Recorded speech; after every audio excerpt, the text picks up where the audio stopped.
చేస్తాను బాబు కూడా మీకోసం కాకపోతే ఎవరికోసం చేస్తాను మనలోని కాడమ్మ మనదైన రూపమ్మ ఎనలేని జాలి గుణమే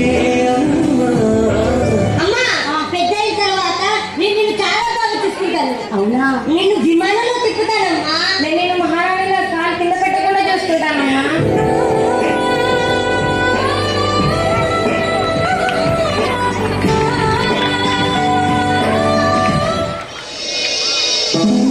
అవును ఇంత ఆలస్యం పెద్దోడు ఇంకా ఫోన్ చేయలేదేంటి? నానా ఏం లేదురా ఆలస్యం అయిపోయింది. తిన్నావా? అది కాదు నాన్న ఎప్పుడో తిన్నాక తిన్నావు చెప్పరా?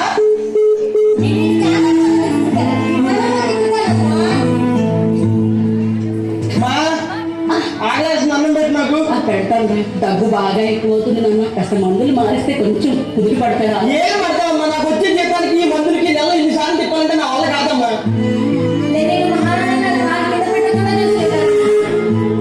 ఆయన పొద్దున్న చెప్పడానికి ముందు నాకు అన్నం తాగలేదు. సరే సరే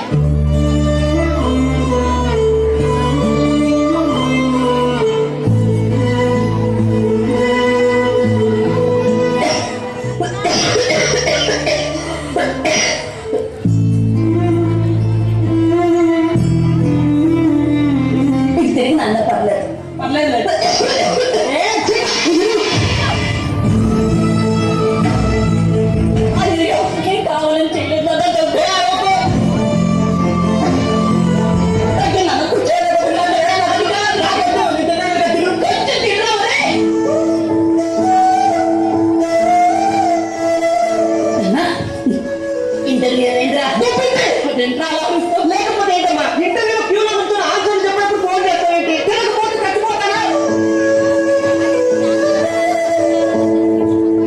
అక్కడికి ఇంటర్వ్యూలోకి వెళ్ళి కూర్చుంటే నీకు ఎన్ని మార్కులు వచ్చాయి, ఏం చదివని అడగట్లేదమ్మా. నువ్వు ఎక్కడ చదివావు అని అడుగుతున్నావు. చదివించడం చేత కానప్పుడు పిల్లల్ని కలవకూడదు.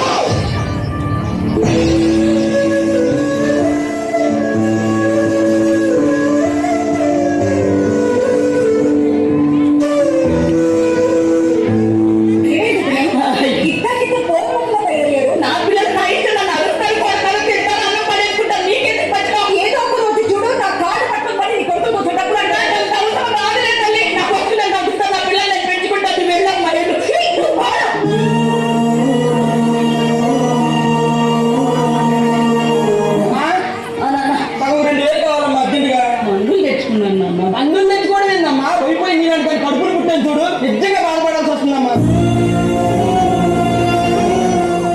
ఇప్పుడు నువ్వు కొత్త మందులు వేసుకొని ఓ పెద్ద అప్లికేషన్ పనులే ఉన్నాయి. కనీసం డబ్బులు ఉన్న ఇళ్ళలో పుట్టినా కూడా బాగుండేది.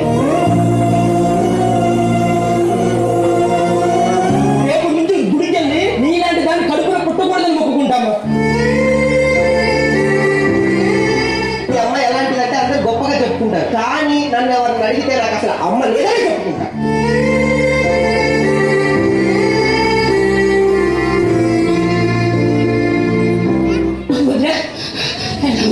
నేను బాగానే ఉన్నా ఎందుకు వచ్చావు చెప్పు. చిన్న అవసరం పడి 2000 చదువుకోవాలి. ఏదో ఒక రోజు డబ్బులు అడగడానికి నా కాళ్ళ దగ్గర వస్తావని నీ కాళ్ళే పడుతుంది.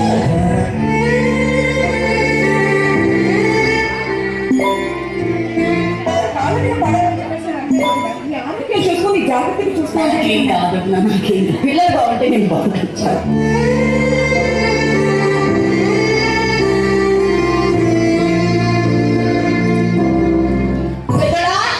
అమ్మా లెక్క పెట్టలే ఉన్నాయి కానీ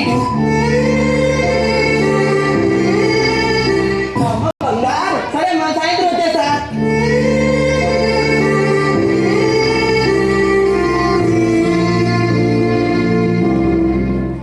ఈ రోజు నిన్ను ఒక పెద్ద 5 స్టార్ హోటల్ తీసుకెళ్తాను. డబ్బులు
పడిపోయినట్టుంది ఆ నీళ్ళు తీసుకురాపో. ప్రతిసారి ఇదొకటి.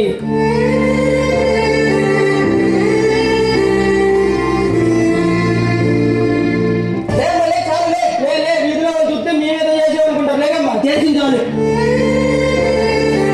అమ్మా అమ్మా అమ్మా అమ్మా అమ్మా అమ్మా దీపం కరిగింది రూపం అమ్మా నా